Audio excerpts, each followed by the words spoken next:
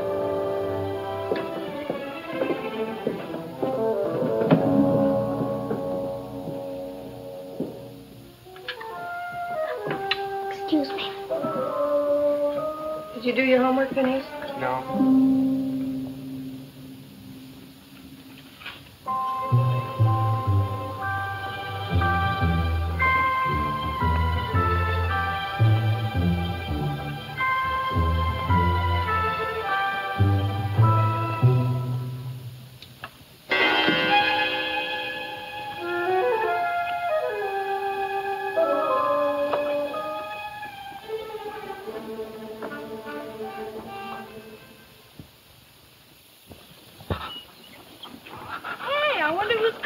It isn't Mr. Barkley.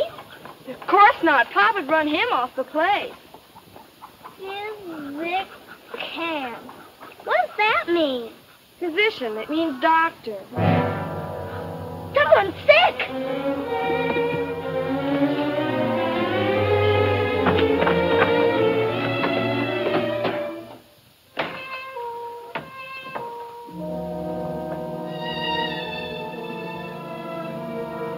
Deborah.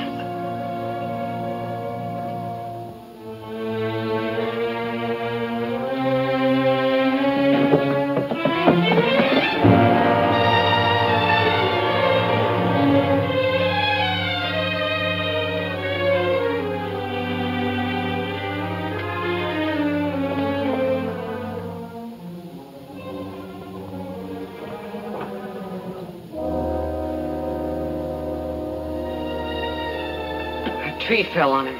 Oh, Papa! Abby, be careful. He has 2 bad leg fractures and a nasty cut on his head. I'm afraid he'll be laid up for some time. When I get the splints on, he'll rest easier, but he's going to need a lot of care. You get the best of care, Dr. Palmer. Good. Oh, would you send one of the youngsters down to my car and get my other grip, please? Vinny.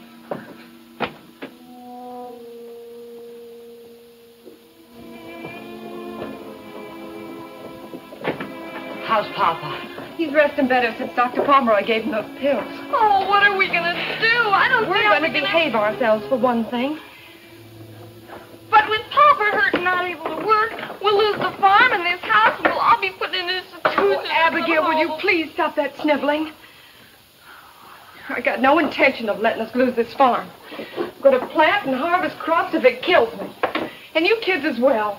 I don't see how you expect us to do everything. Plowing and planting and feeding the stock and cutting down trees. And we're not going to cut down the trees. But Papa wants us to, and I'm afraid some of Papa's plans will have to be changed. You mean that over the very minute that poor Papa is stricken helpless and maybe lying on his deathbed, that you're plotting to change everything he planned and ruin us? Abigail, now listen to me. No, I'm going to tell. I'm going to tell Papa everything. I'm glad I never took the notion to write for Dr. Lumlock's secret lotion. I'd hate to have any friends of mine asking about my form divine. What on earth has come over you, Susan?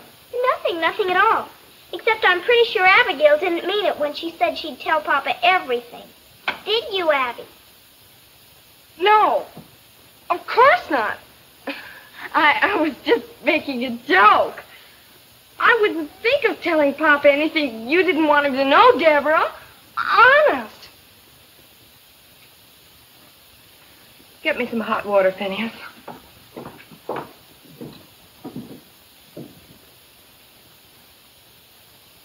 Of course, the children are in school, but they do help with the chores.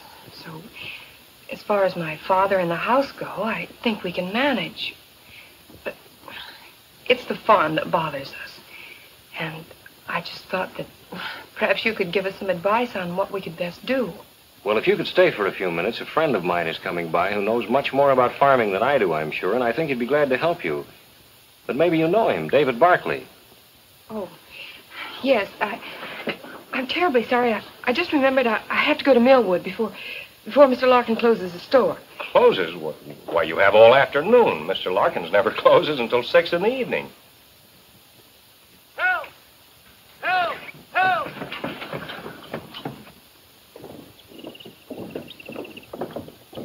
Help! The truck's brakes must have slipped. I can't let go long enough to settle.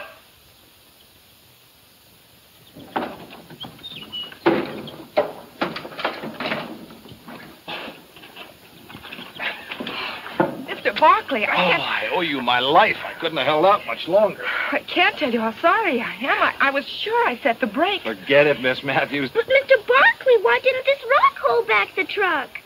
What?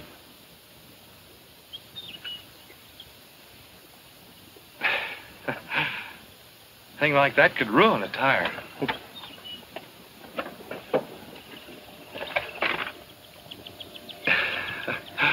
Hello, Susan.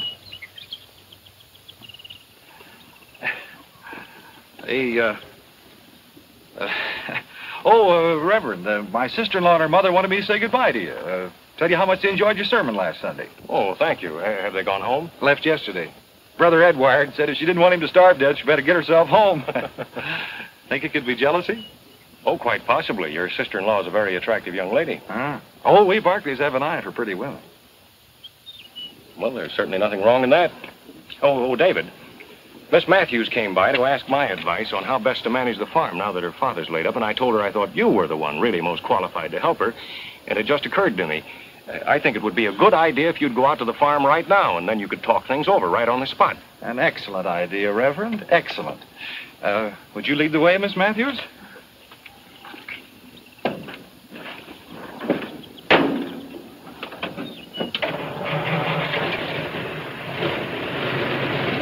Hey, you forgot me! Deborah, you forgot me! Deborah!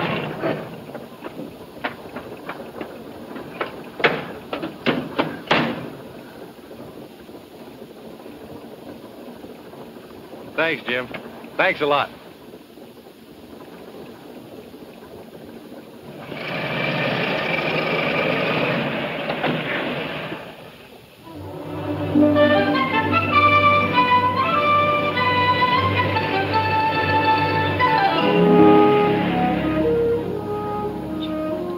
Deborah, Yes? Debbie, could I join the 4-H club and have a project raising lambs? Oh, I know I was outvoted, but it wasn't really fair. Oh, please say yes, Debbie, please. Please. Well, we might just as well get hung for a lamb as a sheep. Only if your lambs cost too much, you'll have to choose some less expensive project. Oh, I don't know how much purebreds cost, but the minute we stop, I'll ask Mr. Barkley. He'll know. He's so pretty.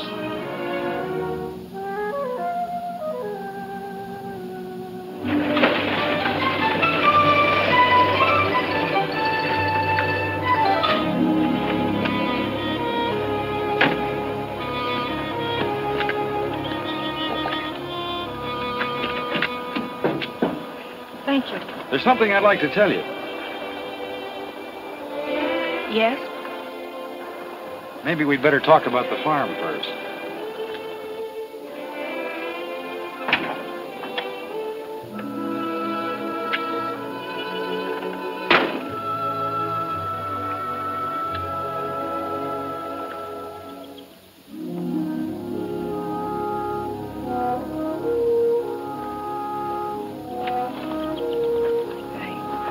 I shouldn't have let Reverend Benton talk you into trying to help me. Oh, but he didn't. What I mean is,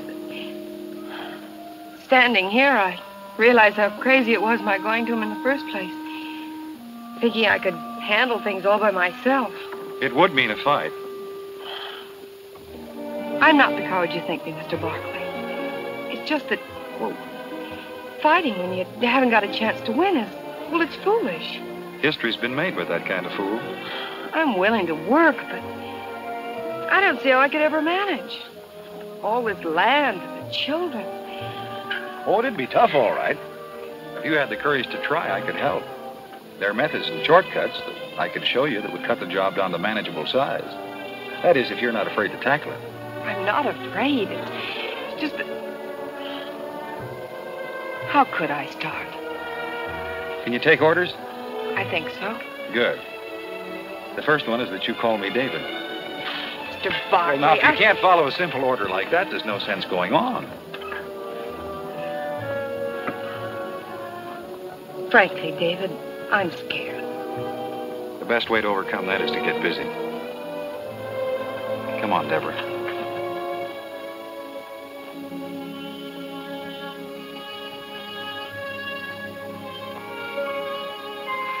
Gee whiz, Abigail. You'd think they'd run out of words after a while. Abigail?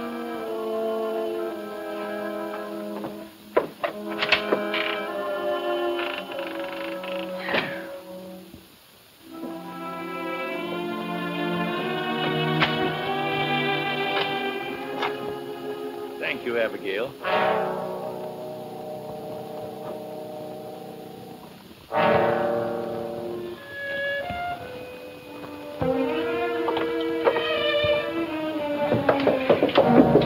What have you been telling Papa? I haven't said a word to him. Cross your heart and hope to die. There, does that satisfy you? Deborah! Deborah, come up here! Deborah, you hear me? Yes? Yes, Papa.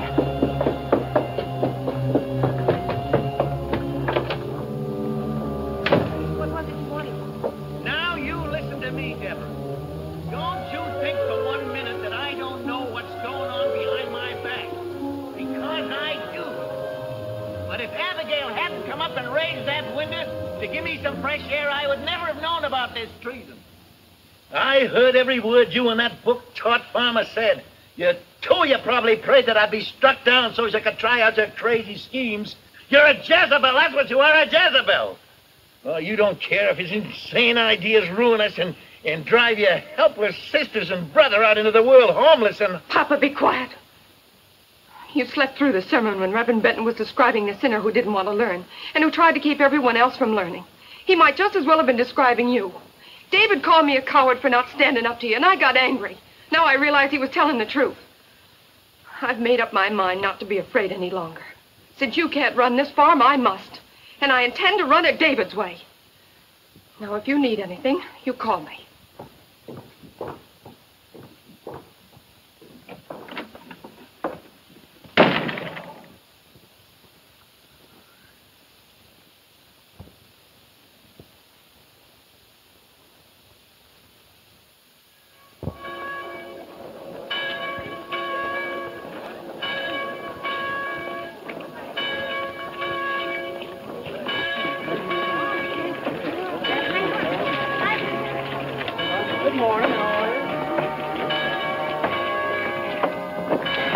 Susan, I don't know, and furthermore, I don't care.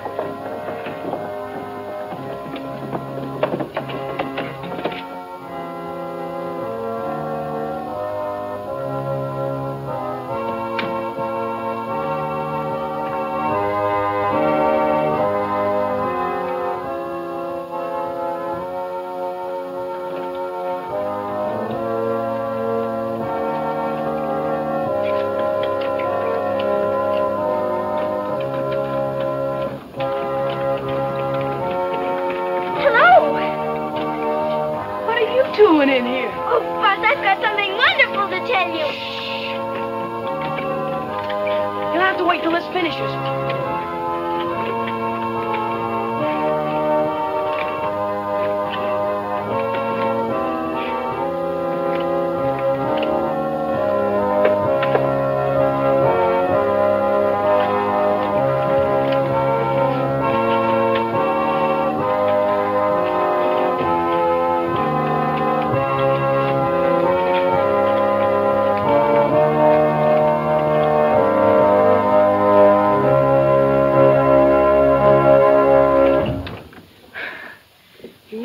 Sure uses a lot of air. She likes to hear that old organ roar. What is it you want to tell me about? Well, Buzz,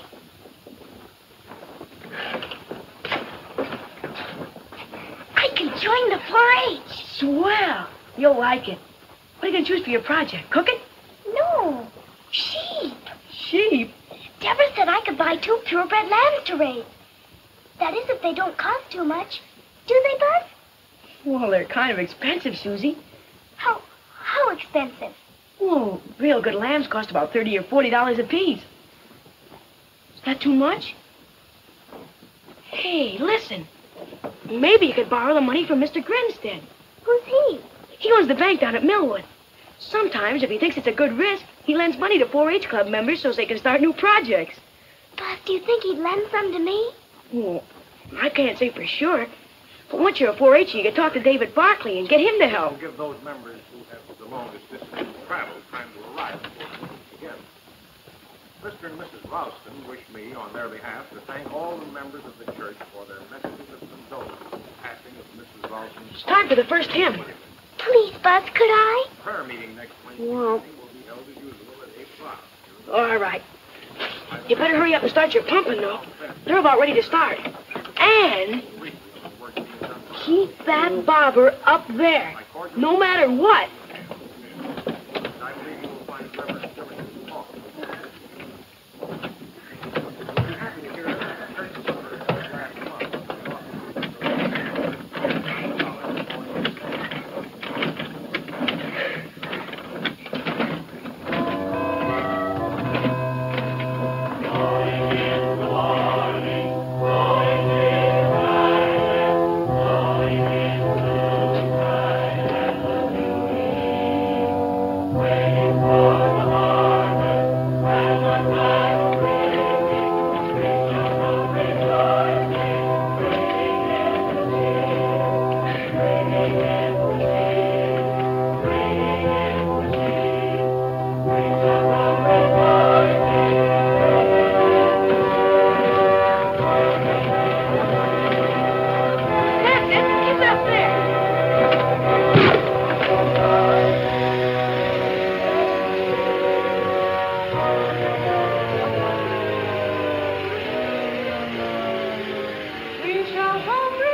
The fire burned all the cover off the north side of Strawberry Hill, leaving it bare and subject to erosion by rain.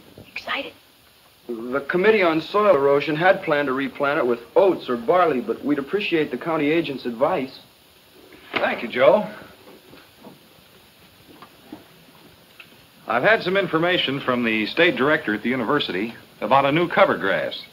The department would like to make some field experiments, so if the committee agrees, I'll send for enough seed to replant the hill. The grass is a rapid grower and has a deep root system.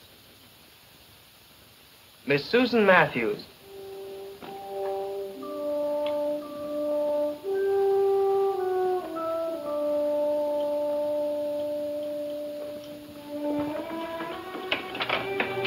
Just step up there, please.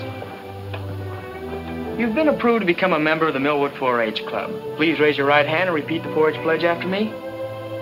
I do solemnly swear that I, Susan Matthews, will uphold the rules and bylaws of the 4-H Club.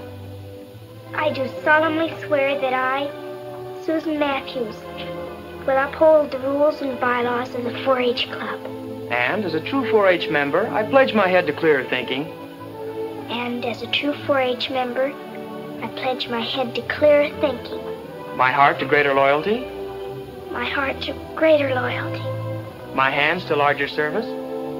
My hands to larger service. My health to better living for my club, my community, and my country. My health to better living for my club, my community, and my country. I herewith declare you a member in good standing of the 4-H Club of Millwood. Here's your membership card, your 4-H badge, and a member's card to put on your house. Congratulations and good luck on your project. Congratulations, Susie. Thank you, Mrs. Wexford. Thank you, everyone. I'm going past your house, Susan. Would you like a ride? Mom and me were going to take her, but you better take her, David. She's got something to ask you. Well, good deal. Congratulations.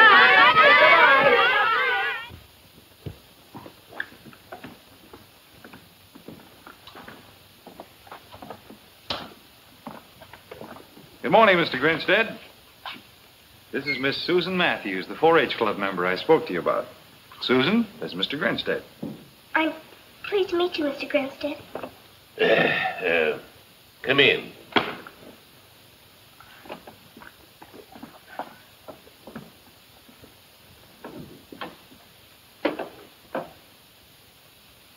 Sit down.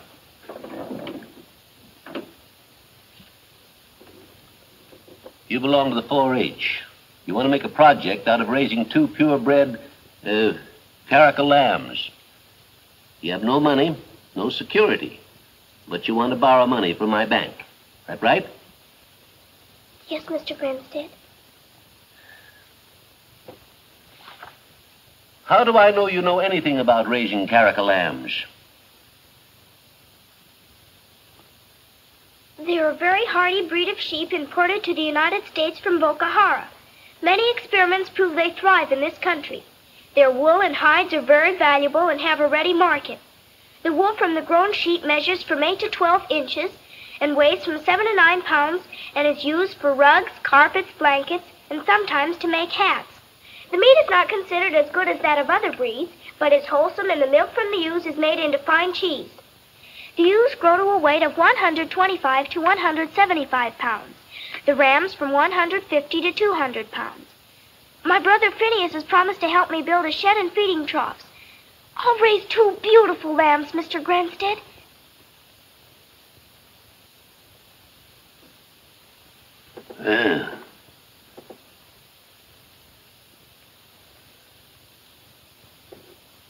Do you know what interest is? Yes, it's what you pay for the use of money.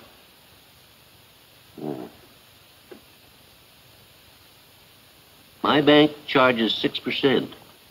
Are you prepared to sign an agreement to pay that for any money you borrow? Yes, Mr. Grinstead.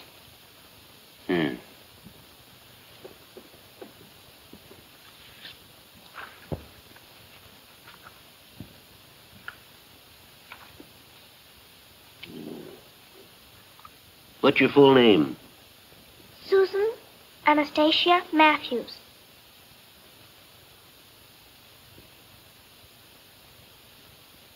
Your address? RFD number 3 Millwood. How much money would you need? $75.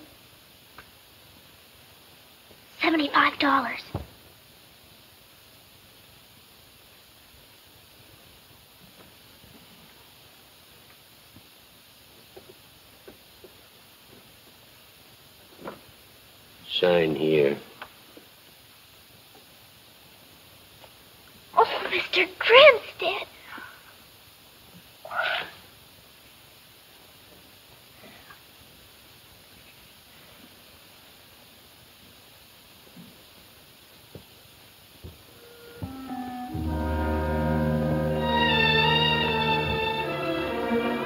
Bobby, you're being very silly about things.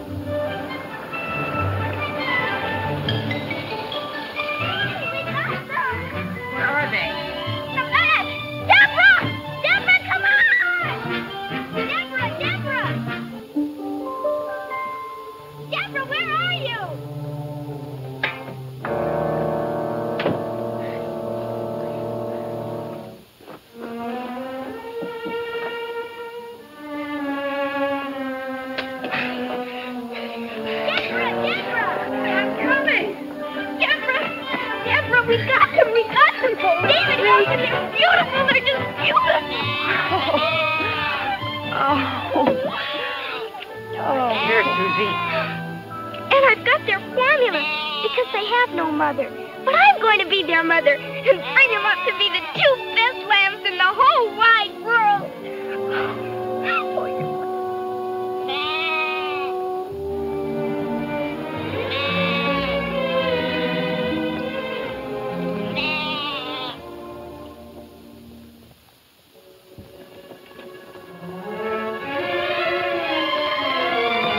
Deborah! Deborah! Deborah!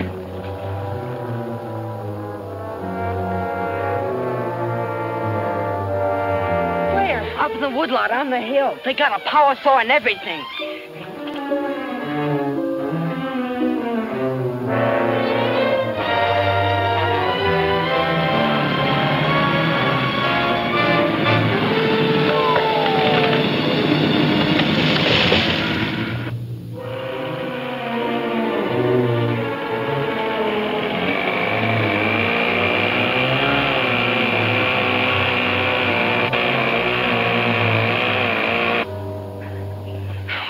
Doing here? We're not trimming our nails, miss. Well, who gave you permission to cut down these trees? I bought them from old man Matthews. My father sold them to you? Well, if the old boy's your father, he did. You can't have them. Now, look, miss. These men and this equipment's cost me plenty every hour. Now, if your old man wants to change his mind, he's going to have to pay for that. Plus, the profit I have a right to expect. If you bring me a check to cover it, I'll call off the men. And otherwise, no.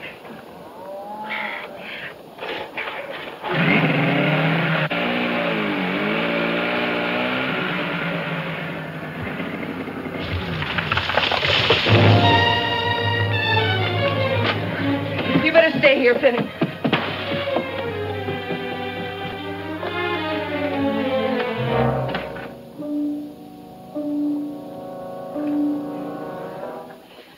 That man in the woodlot. What about him? You sold him our trees. I did. We need the money.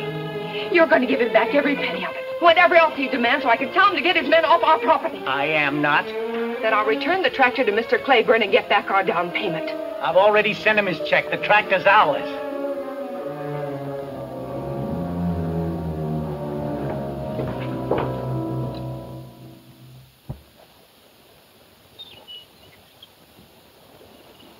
If they just hadn't taken out all the stumps. Papa wanted him to. He planned to put in a vineyard.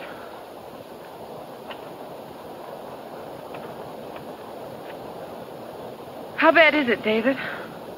Well, any rain will drain down into the fault. Well, what about digging those ditches you spoke of? That's a big deal. But there are a lot of roots that'll hold for a while. Don't look so serious. I'll work out a plan when I get back from Fulton. You're going away? Only for a week. Think you can bear it? I guess so. If I must. Meanwhile, I'll show you something that Phineas can get started.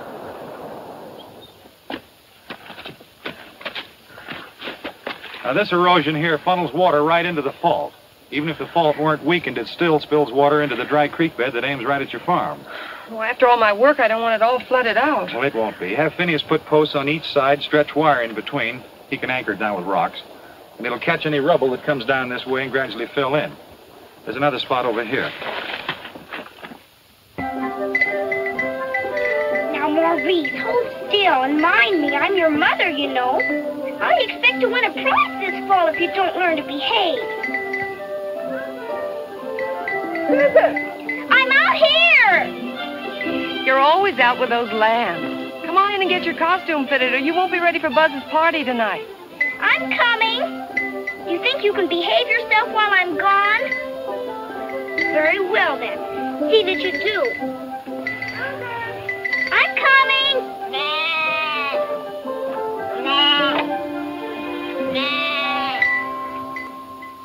Here's your hood, Susie. Thanks. I wired those ears up good. You're beautiful. Let's try this, Phineas. Ow. Well, stand still. Gee, you look swell. Deborah made it. I'm Daniel Boone. No. Hey, you going with us? I'm going out, but not with you. Where? To a dance. To a dance? Well, don't act so surprised. That's not very flattering. I'll bet I can guess. David Barkley's back. Oh, you're much too smart. He's coming back late this evening. Well, gee whiz. Susan, there are times when I could just...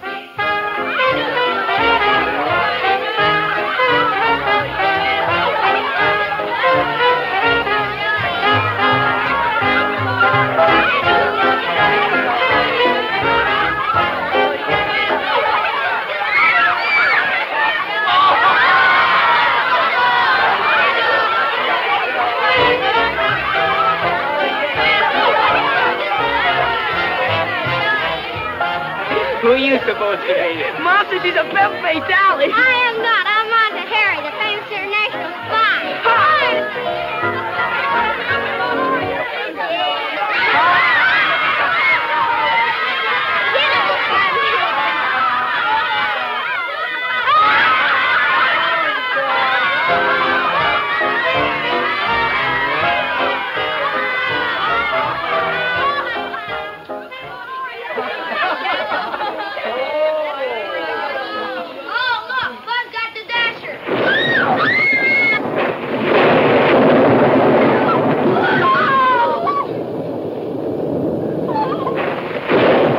What's the matter, Susie? You're not afraid of a little lightning, are you? No, it isn't that, Buzz. It's what? It's my lambs. They're out in the barnyard. Well, they're in their shed, aren't they? Well, yes, but... Where do you want them, in your bed? Your lambs are safe. Come on, eat your ice cream. I churned it with my own sweaty little paws. Yes, but I hadn't been spying on him. He left out the salt. He's an awful problem. Aw.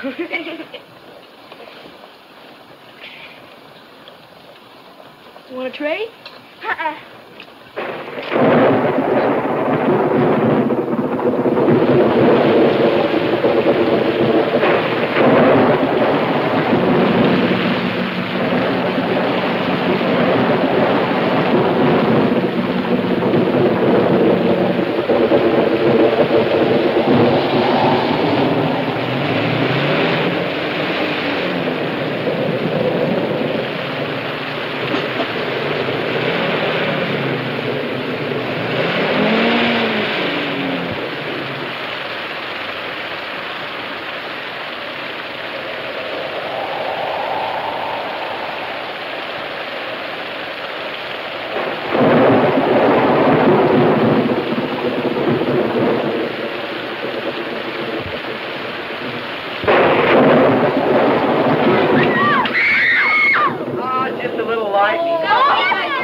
It's storming so hard that Mr. Wexford and I think it's too dangerous for anybody to go home. Oh! He's helping me put up some beds now, and you can all spend the night. Let me show you how to do that.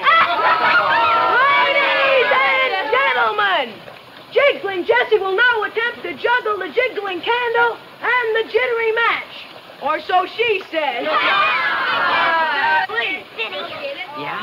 We can't stay here. We've got to get home. Oh, but I never heard rain like this. If anything should happen to my lambs, Oh, they'll be all right. Please, Vinny. Oh, but Deborah told us to wait for her and David. And, well, you heard what Mrs. Wexford said. All right, Vinny.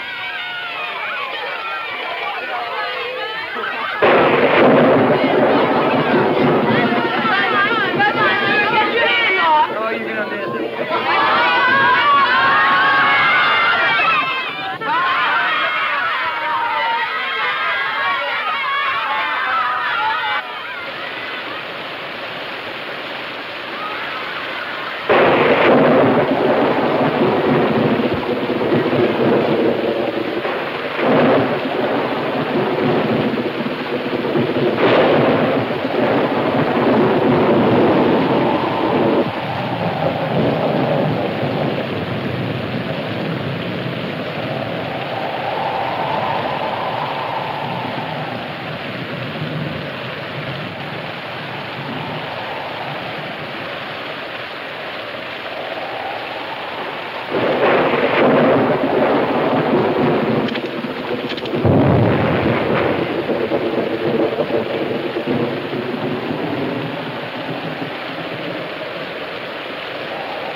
Where's Susan's room? Here is she. All right, just worn out. Where's Deborah?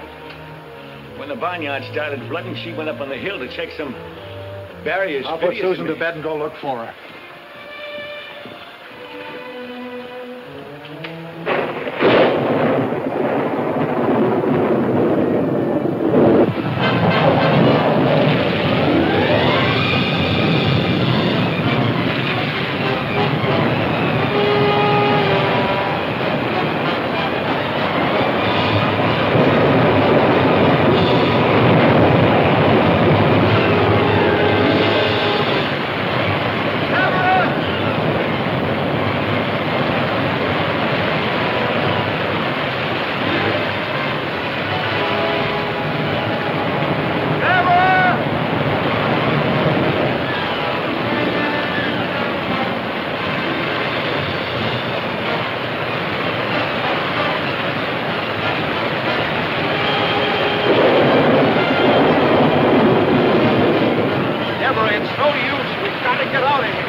Get you some breakfast, Susan.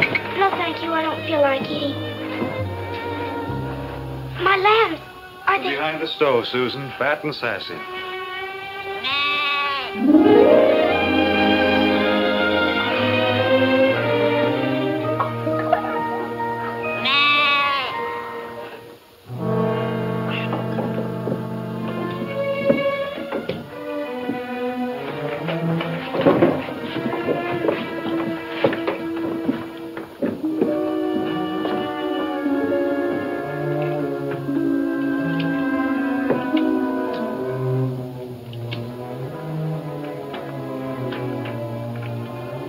Call a meeting to order. I'll wait outside. You're mixed up in our affairs enough to stay and hear what I've got to say. Sit down, all of you.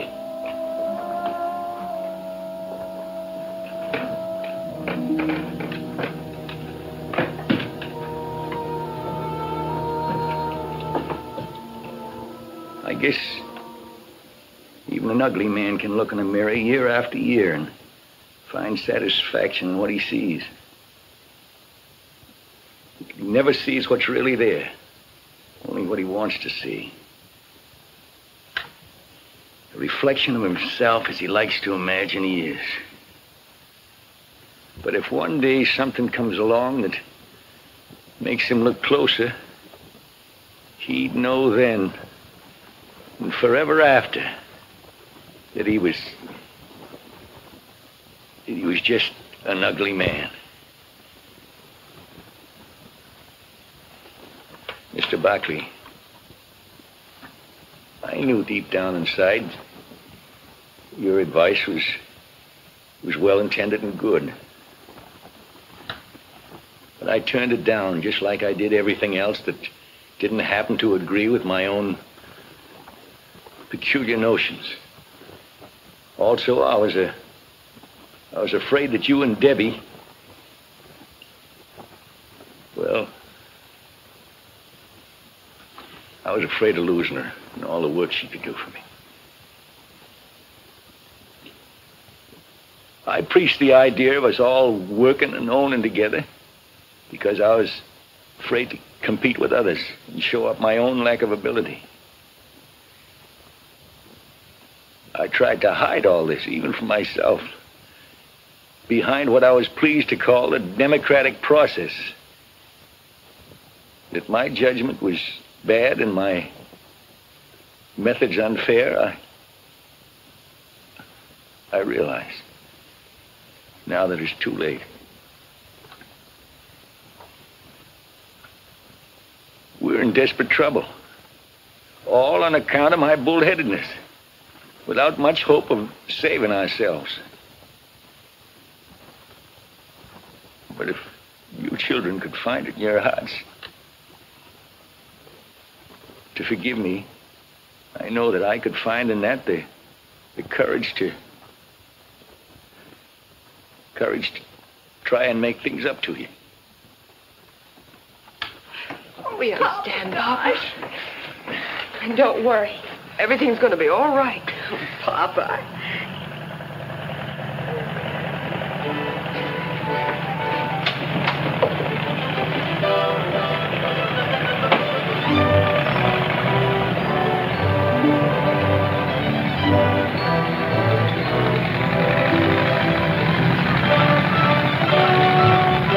Come on, David. The 4-H gang's ready to start cleaning up. Yeah. What are you doing here? Men gotta eat. I made biscuits. We're ruined. You gotta show us where to start. Okay, Buzz, we'll start in the field behind the barn. Coming with me? Yes, David. You guys coming too? Sure. Well, come on, we gotta help. Get down, dead ratchet! Papa, take him right out. No. You know, Susie, I'm beginning to like him. Oh, Papa.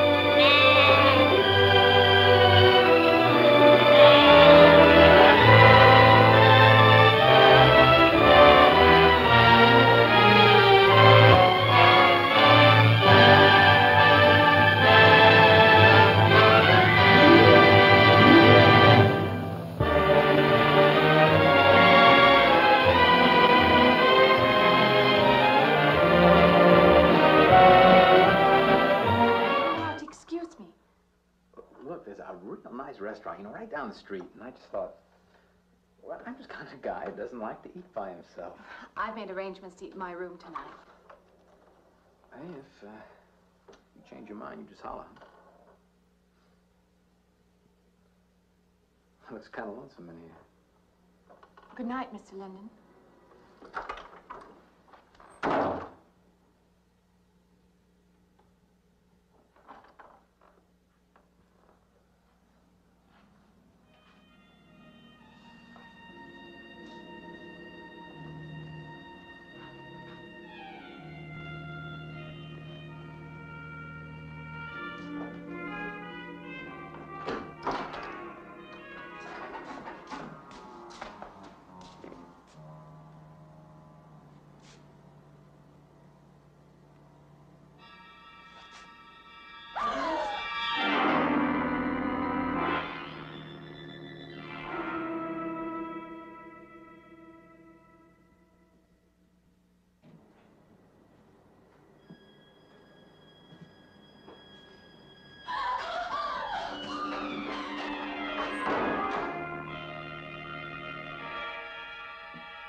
Who's the man in the hole?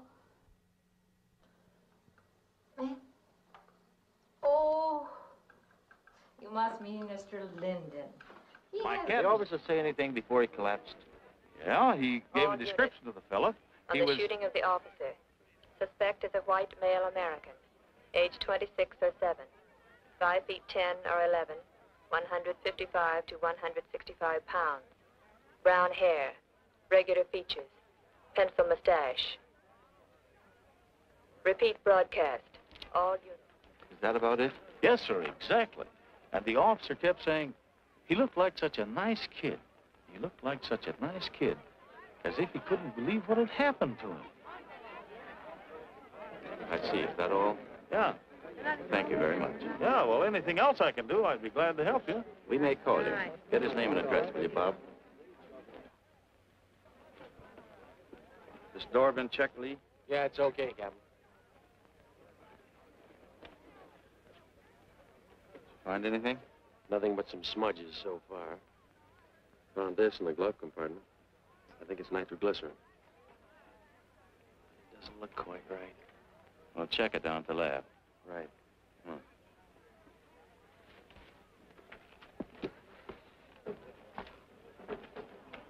Open this up, Joe. No key, Captain. I'll try it open. Give me that bar, Frank.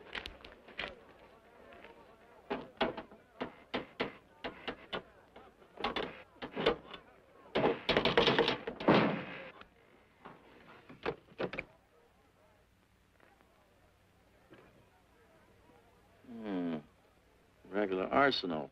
Yeah, get a load of that. What is it? I don't know. It looks like some kind of an electrical device. United States Navy. It's either stolen or war surplus. Send all this stuff down to the lab and check the serial number on that Navy equipment. Yes, sir. Captain Breen. We found these in the weeds over by the radio store. What do you got? A pair of cloth gloves, Captain. Well, he thought of everything, didn't he? All right, give them to one of the technicians. Yes, sir. Marty, you and Chuck come along with me. Let's go downtown and see what they picked up in the dragnet. Right.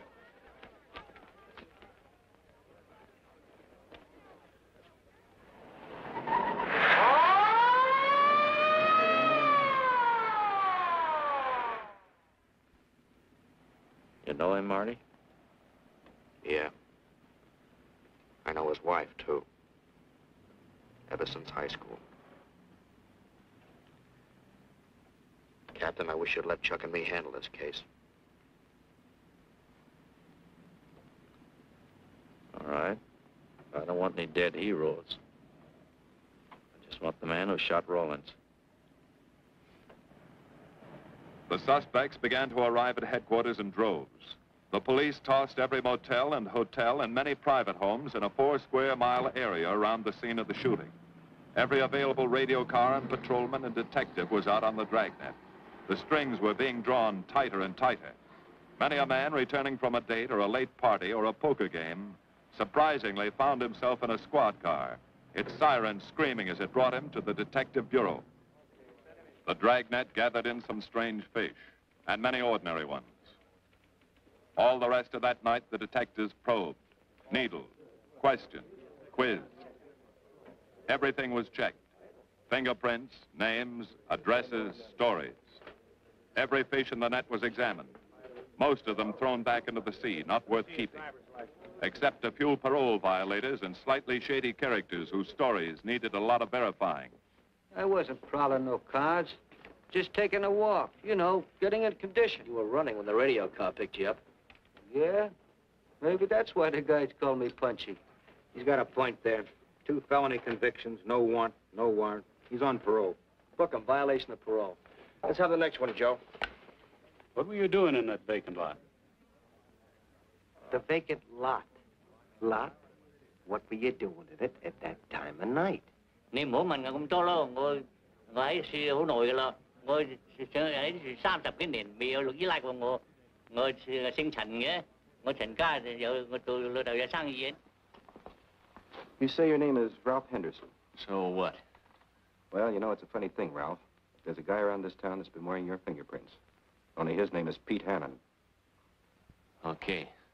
So I'm dead. So what's one more confession in my life? Now you're talking, Hammond. Okay, Andy. Oh, Harry. What have we got here? Oh, some robbery suspects. Candidates for San Quentin. Handsome here is the big shot. You're the perfect picture of a heartbroken husband. Am I? I've missed you. Driving back, there was time to think. I got to thinking about you. I asked myself, is she worth what I've done? Well?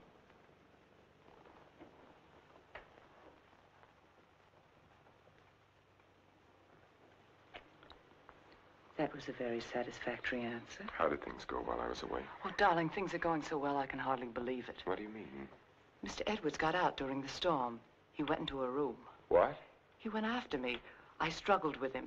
She woke up and confused Mr. Edwards with you. She was thrown back into that night at the hotel. Oh, Elaine, that undoes everything I've tried to do. No, Stevens and Miss Hatfield heard her. They're convinced she's insane. Now, no matter what she says, they'll think she has hallucinations. I see. But you don't see, darling. Before you were trying to make her forget. Now she can talk her head off and no one will believe her. If we can encourage her to talk, convince her husband that she's insane, we can keep her here as long as it suits us. Then have her committed.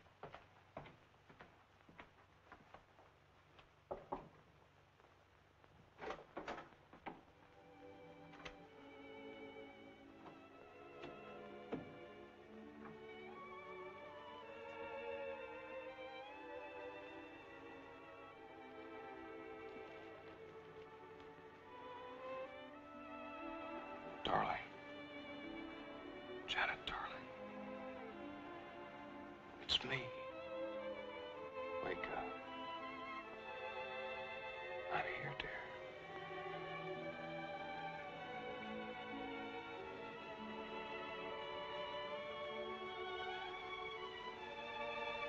Oh.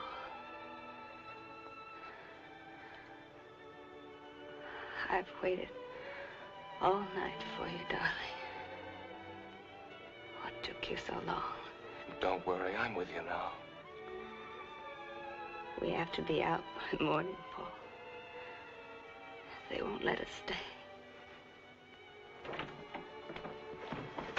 Lieutenant Stewart. You shouldn't be in here. Paul! It's him! Who is it, dear? Him! He killed her. He killed his wife. He picked something up, Paul, and he hit her with it. He was arguing with her, and he killed her. I know, dear. You've upset her, Lieutenant. You shouldn't have come in here. Come outside with me. Give her a hypodermic, nurse. Don't leave me here. You'll kill me. Come back. Easy, Paul. What is it, Doctor? What's happened to her? Lieutenant, I'm going to be perfectly frank with you. What you've just heard is something I've been afraid of.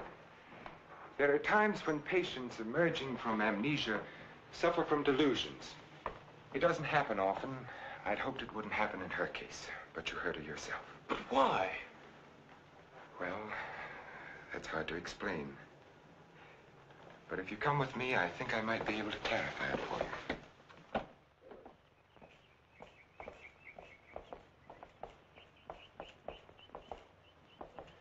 Hello, Mrs. Penny. Good day, Doctor. How are you feeling today? Just fine, Doctor, just fine. That's a lovely thing you're knitting there. It's a shawl for one of my friends. Everyone here treating you well? Oh, yes, they're very nice to me. Dr. Stevens hasn't tried to kill me with that needle for a long while now. Neither has Miss Hatfield. Haven't I told you many times, Mrs. Penny, that no one here is trying to kill you? Oh, yes, they are. You all want to kill me. You're murderers, all of you. But I've learned. I'm too smart for you.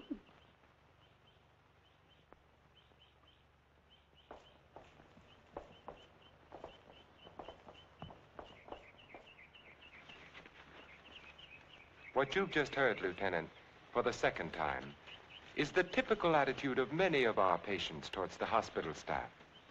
But that old lady, she seemed all right. Mrs. Penny is suffering from a paranoid form of dementia precox, characterized either by delusions of grandeur or delusions of persecution, or both.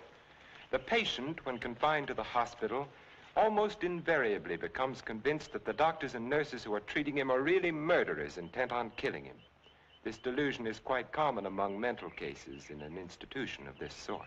Are you trying to tell me my wife is out of her mind? No. Out of the mind denotes complete loss of reason. Mrs. Stewart hasn't reached that stage. But she's got the same crazy idea as the other patients. Right now, she's merely suffering delusions.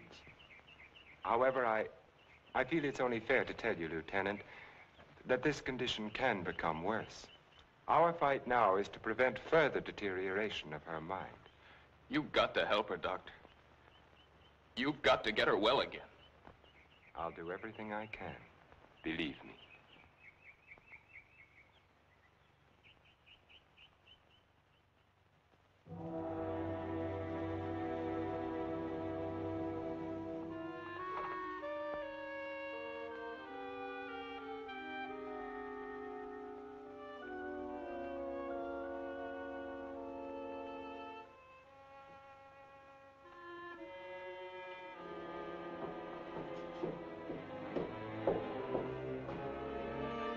Come now, Mrs. Stewart, you shouldn't be out of bed.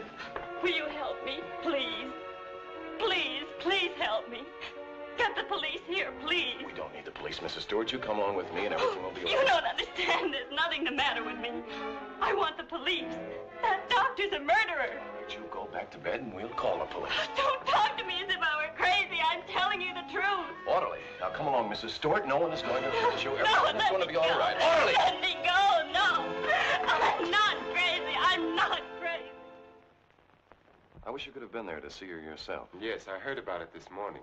She had the usual delusions. She kept insisting that you were a murderer. You know how they get. She wanted me to call the police. For a moment, she became very violent. I had to give her a sedative. I think we ought to do something about her. I agree with you, Doctor. I'll be in to see her in a few minutes. Thank you, sir. Thank you.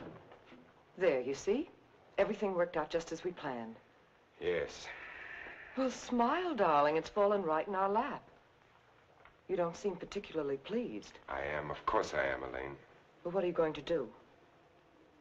I'm going to try to find something that will convince her that she's insane. You'd better get back to her now, darling. I'll be over in a few minutes. Right.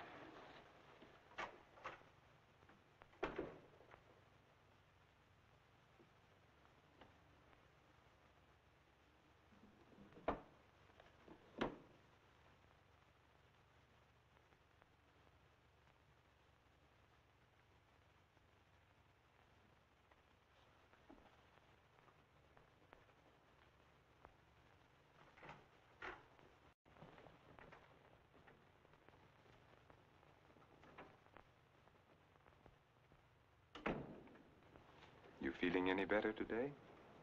I'm all right. There's nothing the matter with me. Miss Jordan tells me that you're still talking about some woman I'm supposed to have killed. I've asked you to stop thinking about such things, Mrs. Stewart. But it was your own wife. If I can prove to you that you couldn't have seen me kill my wife, would you believe that this is a delusion you've been suffering from? You were arguing with her about a divorce.